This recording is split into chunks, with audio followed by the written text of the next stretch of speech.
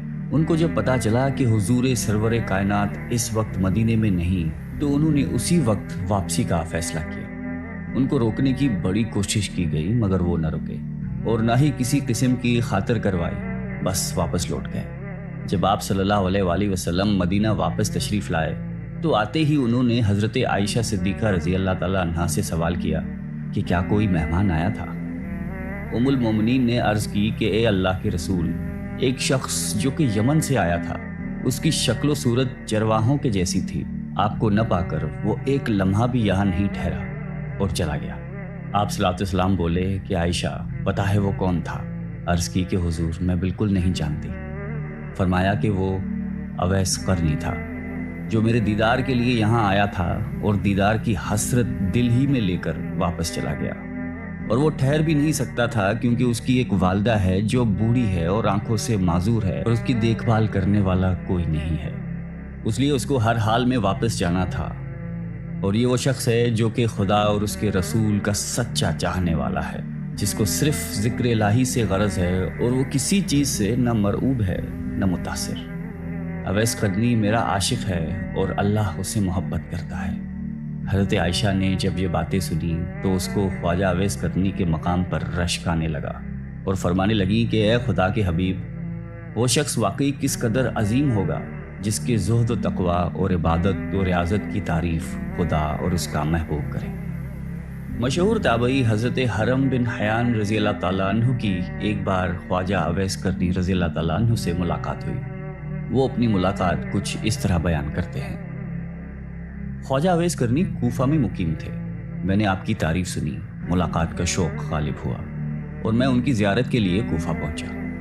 لوگوں نے بتایا کہ وہ دریائے فرات پر ملیں گے۔ فرات کے کنارے پر پہنچا تو دیکھا کہ ایک شخص تنہا بیٹھا دوپہر کے وقت وضو کر رہا تھا اور کپڑے دھو رہا تھا۔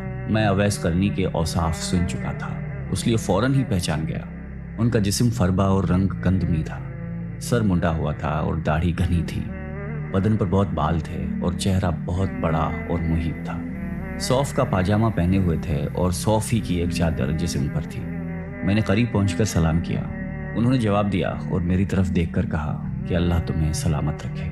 پھر میں نے مسافے کے لیے ہاتھ بڑھایا، لیکن انہوں نے مسافہ کرنے سے گریز کیا اور اپنے پہلے الفاظ دہرائے کہ اللہ تمہیں سلامت رکھے۔